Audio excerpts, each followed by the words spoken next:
I never thought that I would have a daughter that I was buying Elsa toys for. I mean, she doesn't even really understand the depth of Elsa's entire being and why it's so important to let things go, yet here we are, just icing it up together like a cold-ass honky. Hey doll fam, and welcome back to an all-new episode of Monday Coffee with the Doll, the show where we talk about all the things, whether we like it, whether we don't like it, we overshare, we trauma dump, and well, we just love each other, because here at the Doll Fam, our table's always open and we always have the best snacks, the most amazing coffee, and everybody is welcome. So on this week's episode of Monday Coffee with the Doll, we're going to be talking about the seriousness of letting it go. And I don't mean in like the frosted, sweet Disney version of letting it go. I mean letting that shit go. And the importance of how much weight you can lose in this simple way. So if you're looking to lose some negative mental weight, stay tuned. Make sure you heat up your coffee because this is going to be a good one. So how is everybody doing this week? Did we learn anything about ourselves from last week's episode of disassociation through trauma? I haven't really learned anything new about myself, but I have been learning something this week that I think was a really important topic to talk about. So here I am. Welcome back to my table. We're going to be talking about the importance of letting it go.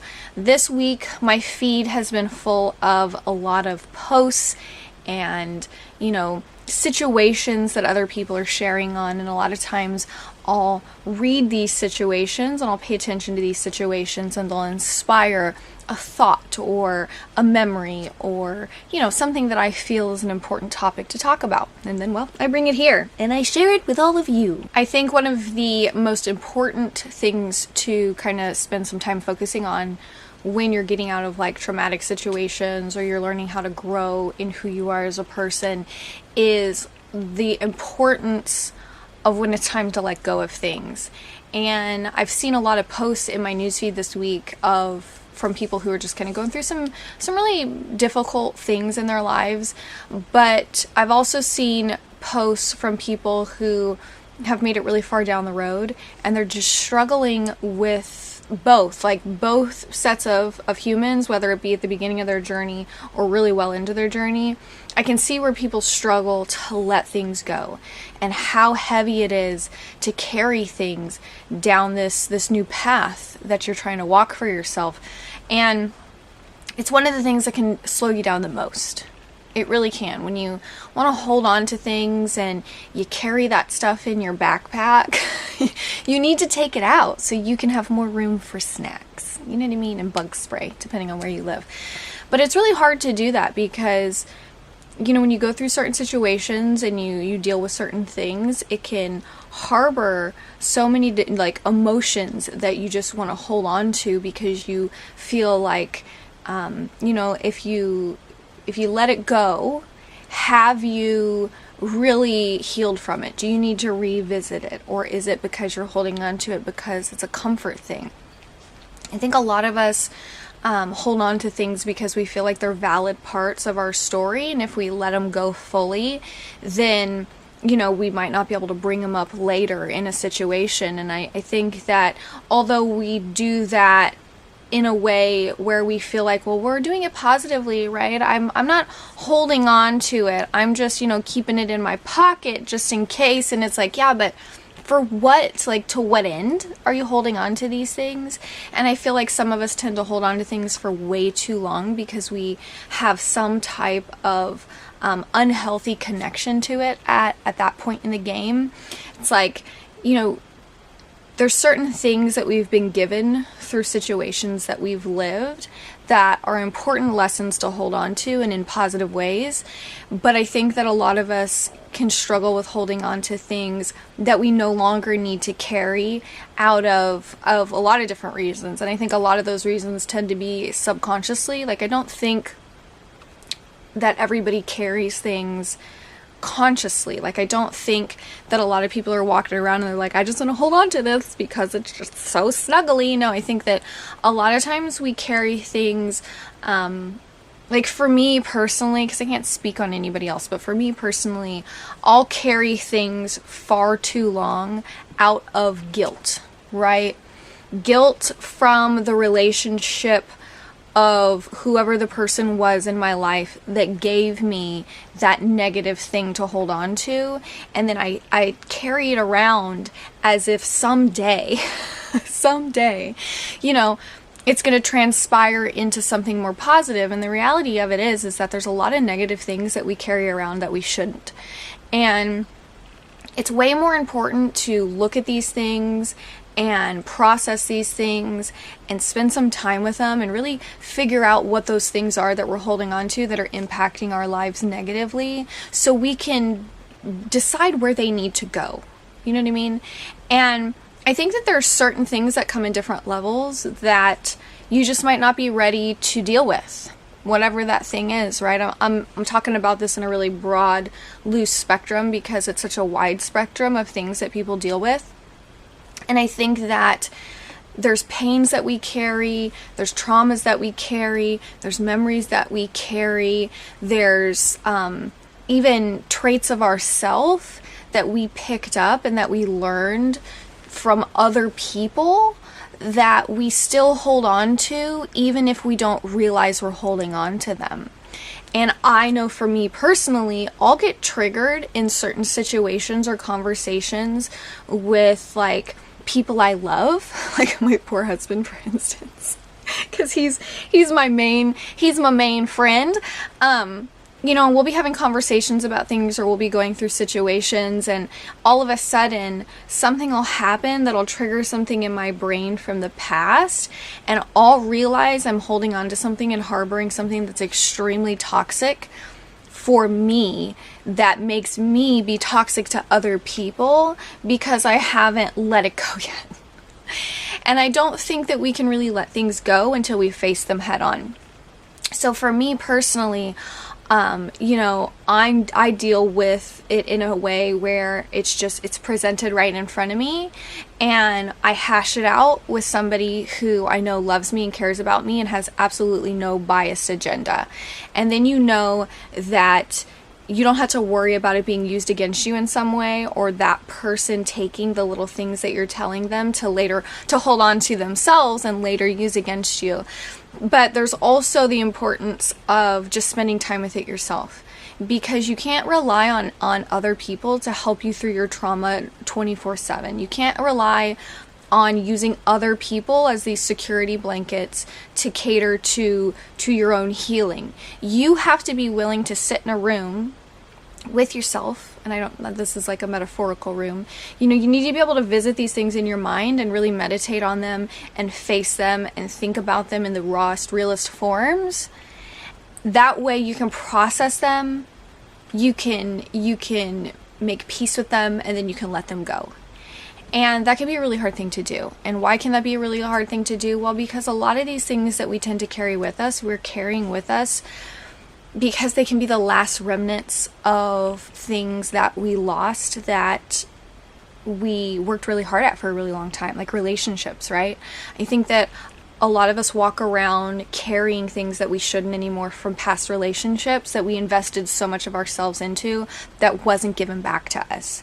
So you're investing, and these people will take and take and take, and they never give back. And then the only thing that you're left with are these negative things. So it's like, well, shit, I put all of myself into this. If I don't carry these things with me, like, what was the point? Like, I didn't come out of it with anything? Well, no, you came out with it a lot. You came out of it as somebody saying, you know what, I'm done, and I'm ready to fight for more of myself. And sometimes we have to go through certain situations before we realize we're strong enough to fight for more for ourselves. So I think that it can be a really difficult thing to do, to let certain things go, especially because we feel like if we let these things go, we're doing a disservice to ourselves. So sometimes our pride and our ego in a situation will want to demand that people like meet on this level, and you'd be like, no, like until this person does this, or until I get this, then I'm not letting it go. When ultimately you're now putting your future and your peace and your happiness into somebody else's hands.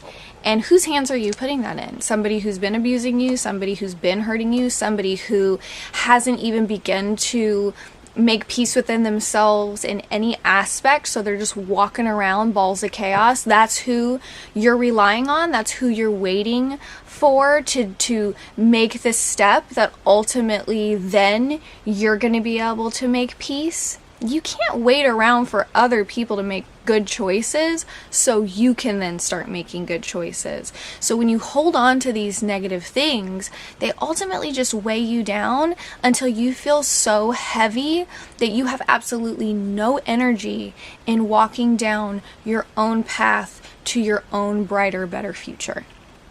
All of us are going to go through situations in our life where we're going to come to this point where we get to decide to where are we going to 100% be making the choices on the path that we're headed down, or are we going to continue to let other people dictate it by their choices, behaviors, actions, thoughts, opinions, ideas. And I know that for me, in one of the most serious situations that I've ever gone through in my life, and I struggle with talking about it so candidly and openly here just because I feel like it's disrespectful.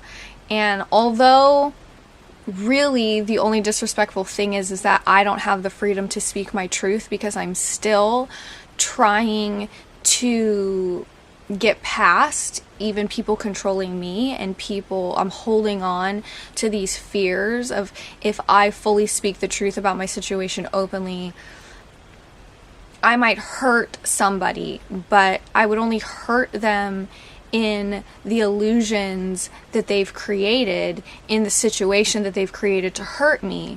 But I'm a people pleaser. And the people that I try to protect in this certain situation are people who have raised me to be so. And I feel like I have this kind of ultimate, like, thing that if I openly just speak about it, so just without any reservation at all, you know, am I disrespecting this person, or how would this person feel about it? And really, I'm only doing a disservice to myself, because those people that I'm trying not to offend or upset don't deserve that respect. They've more than earned whatever the fallout is in their own hearts and minds with what I would have to say. But I still try to be cautious in ways, just because it's who I am. So it's like finding this balance of representing things in a way that I feel I'm comfortable with, and in who I am, and representing and speaking my truth on the level that really is who I am, and then also not I guess catering to what I feel like other people would want me to do. And I haven't found that balance yet, because like when I say that that's a huge flaw in my mental health, it's probably one of my biggest hurdles, is to let go of the fear of upsetting others in speaking truthfully in my own thoughts, opinions, and feelings. And that's something that I faced even this week in a conversation with my husband. I will not say things because I lived my entire life with the fear of speaking openly and what the fallout of that might be.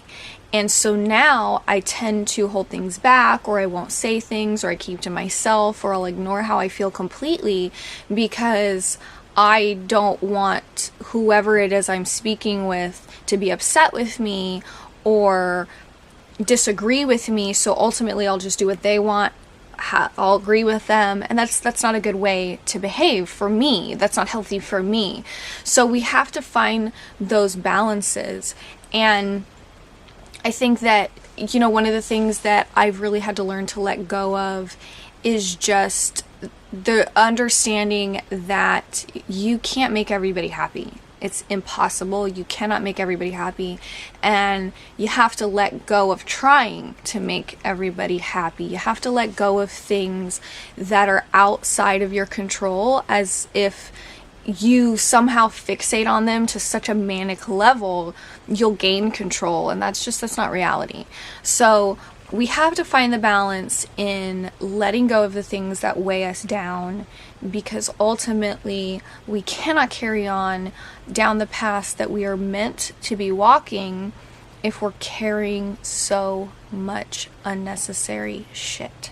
So we need to focus on what those things are long enough to process them, figure them out, heal from them, and learn how to proceed in a lighter way after we've finished dealing with them, and let them go. Do you smell that? Do you smell that progress? It smells amazing. I love progress. Or wait, that's not progress. That's a plug for the most amazing beans on the planet. Are you ready to take a sniff? Are you struggling to find the bean juice brew that's right for you? Well, have no fear. Have no fear, because Sleeping Dog coffee beans are here. Sleeping Dog coffee beans.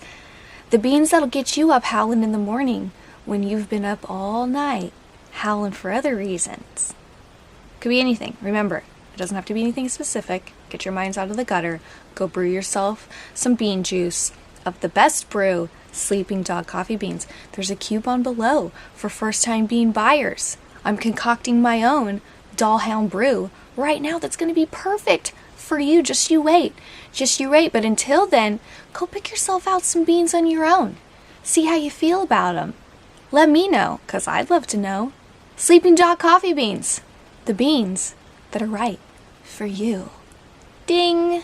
Jessica, I love you.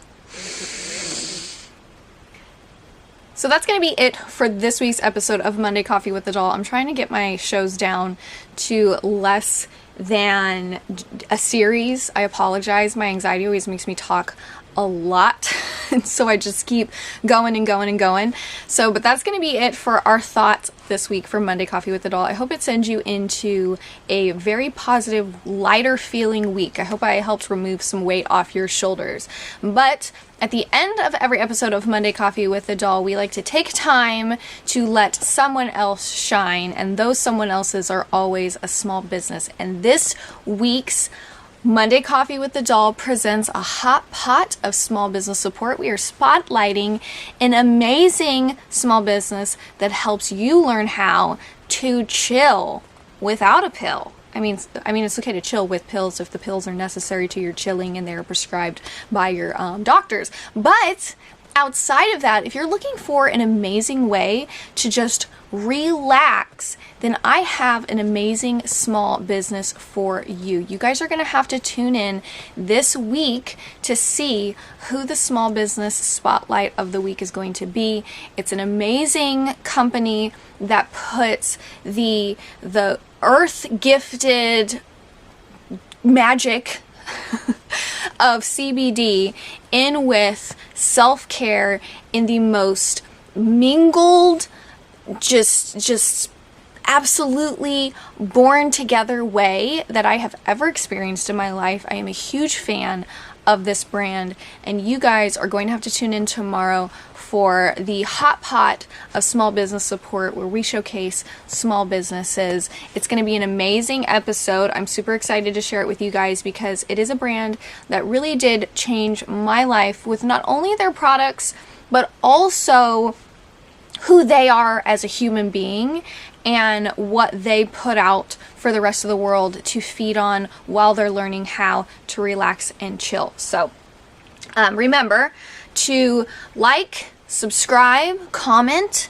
Those are all really important things to support my content and help me grow and help my algorithms and get in front of other people. But also be sure that you ding the bell so you don't miss out on things. Also, there's a lot of ways that you can get involved with Monday Coffee with Adult. If you're looking for some unbiased advice, you need somebody to kind of help guide you through a situation, send me a DM. There's all kinds of information below where you can write into me and I can answer you right on the show. That's right. As well as information if you are a small business looking for some support to be lifted up, to help your algorithms, to help your reach, your views, your visibility, because we all know social media doesn't give a shit about lifting up small businesses. There's also ways to connect me over that. But until next time, remember to make peace within yourself so you can walk in love with others. Sharing is caring and knowledge is power. So if I can share the knowledge that I've collected around my own road with you, then we can be way more powerful together. But most importantly, remember that these are the days that fill your week. Make them as amazing as you are because they have a lot to keep up with. I'll see you next time. Bye. Words are just words until action actually starts. And actions speak louder than words, but at the same time, words speak louder than actions because sometimes it's the right thing to do. Very cool. Good to see